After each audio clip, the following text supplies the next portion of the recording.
Good evening, Mrs. Chan, Ms. Tan, Madam Kesavan, teachers and staff, parents and guests, and of course, Cedarians. Class of 2023, you worked hard to earn a seat here today. Congratulations on coming so far, and thank you for inviting me back to my alma mater, a school I am proud to have spent 4 years here, just like you. By the way, I was from class 4H, and my CCA was the English LDDS. Thank you. And I just realized that some of my ex-teachers, like Mr. Joelte, are here with us tonight. My mother was also a Cedarian. Okay, so allow me to first introduce myself. I'm Rachel and I'm a doctor. Outside of the clinic, I work as a strategy consultant to cosmetic companies. I also run a website and associated social media channels, and my work has been featured in the Straits Times, Channel News Asia, Vogue magazine, and New York Post.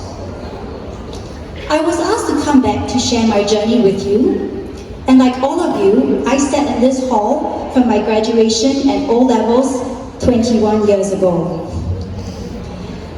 The emotions that you might be experiencing, excitement, anxiety, and perhaps the desire for me to finish so that you can resume preparing for your examinations are familiar to me.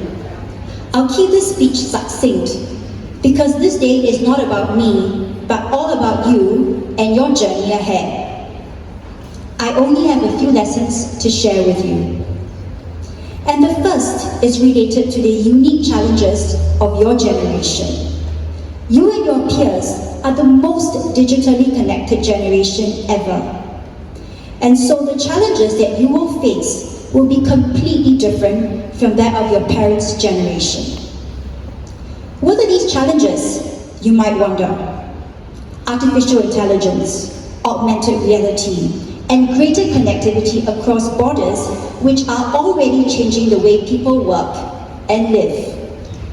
This means that even with good academics or specialized skills alone are no longer a guarantee for your dream job or lifelong security. Simply because you can be replaced by artificial intelligence or someone else overseas. And we've already seen this happening, for example with coding, a highly valued and specialized skill set that can now be outsourced overseas and replaced by AI. Even for doctors, tasks like the reading of scans are also being outsourced. Now you can't change the world around you, but you can change to adapt to these challenges. And my tip to you is to be unique. And when you are unique, you can improve your community in a way that is special because of your experiences and your strengths. Now you might be wondering what it means to be special. Let me share with you the example of Scott Adams. Scott Adams is an accomplished writer and also the creator of one of the most successful comic strips in history called Dilbert. Dilbert has been published in 2,000 newspapers and in 25 languages. The themes of his comic are centered around office culture and politics, which are relatable to a large audience. I found this piece of advice by Scott Adams to be immensely useful in shaping my life choices. He said, "To be extraordinary in your path, you have two ways. The first is to be the best in that field. That means you have to be number one, the top scorer in your examinations, the fastest runner like Usain Bolt, the best tennis player like Roger Federer, the best dancer like Lisa. You get me? Okay? The second, which is easier for most of us to accomplish, is to be good at two things. If you think about it, it's statistically easier for us to be above average at something than to be number one at it. And then you combine these strengths of yours and leverage on that to be extraordinary in what you do.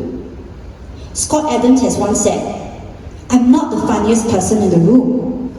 My writing skills are good, not great. But what I have that most artists and cartoonists do not have is years of corporate business experience. And so, with his mediocrity in writing, drawing, and business culture, Scott Adams created a comic that poked fun at office politics, and it became wildly successful. We're talking 150 million daily readers at his peak, and Scott Adams has amassed a net worth of $75 million. I started out as a doctor, and over the years I built a digital platform with strong credibility and online presence. And that's allowed me to distinguish myself from my peers.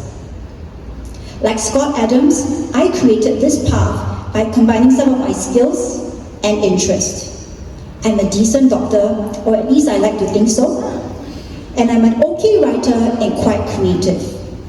With that, I created an educational resource for readers to bridge the knowledge gap between the doctors and the public. Today, my websites and platforms have a strong global readership, and I have the privilege of working with well-known companies internationally. Of course, my platforms are not the first of its kind, but it's unique and relatable to so many people. As a doctor, I took complex concepts and journal studies and crystallized them in a way that's easy for non-medical readers to understand and make informed decisions. And of course, over the years, I've also had to refine these skills and pick up new ones, including search engine optimization, filming, and video editing to adapt with trends and grow my platforms. So if you can't be the best at one thing, it's okay. Be good at 2 or 3 things and combine that to create something unique to your strengths. Your combined strengths are going to be worth more than its parts. Even some of the biggest K-pop celebrities like Jisoo and Yuna, they understand this.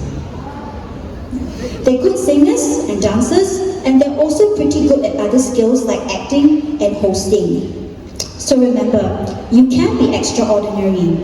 Find a couple of strengths and create a path for yourself. And then keep working so hard to be so good or even the best at this game.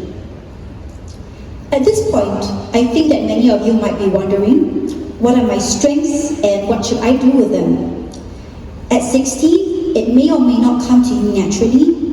And at 16, I didn't know for myself. I just wanted my O-levels to be done with. Now, for most of us to know where our strengths lie, you simply have to go try it. Go pick up more skills. Anyone.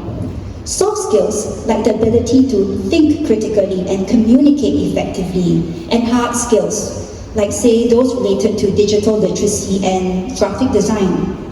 You'll learn which skills come more easily to you, and you'll also learn that some skills are more versatile than others. If you have to choose one skill to work on, I would say, and I tell this to my children too, is to learn to communicate effectively, both written and verbal, and make that your priority. This is a very underrated skill which will help you to showcase your strengths and set you apart from your peers. What is effective communication, you might ask? It's about conveying information and emotions in a clear manner that's understood by all parties. And the value of effective communication lies beyond writing a good English essay for your O or A levels or public speaking. If you can speak and write clearly, you will have a strength that will be in demand for any situation. Whether you're presenting, garnering votes for student council, to later in life when you need to manage a team and convince people and interviewers why, frankly, you're extraordinary. These examples can go on. I also practice this skill every day. As a doctor, in my day-to-day practice with my patients, at interviews, and when I present at meetings. I'm also a work in progress, trying to fine-tune my communication skills and style. Communicating effectively will be a lifelong skill and asset that you can continuously hone to your advantage. So start now, read more, Listen to more podcasts, interviews. Don't be afraid to speak up and accept criticism. Just keep practicing and honing your unique communication style. And finally, my last words to you, class of 2023. And that is, you are loved and you are wonderfully loved by the people around you. Your parents, your families, teachers and principals, and friends, and in ways you may or may not know. This is a message I wish I could tell my 16-year-old self, and I see this more clearly now as a mother. No matter how things are, when times are good, and also when times are bad, and things don't turn out the way you want them to, you are still loved and deserving of love. Your parents especially have poured in so much love, support, and sacrifices for you to be here, and I would like you today to take a moment to recognize this. And lastly, to all the wonderful ladies graduating, you should be so proud of yourself for coming so far. You've done an amazing job, and I'm rooting for you as you move forward to the next milestone. Class of 2023, if there are only two things that I want you to recall from all that I've said, it's that you are loved and you are wonderfully loved, and to be extraordinary, you just need to be above average in a few things. Thank you, and once again, congratulations.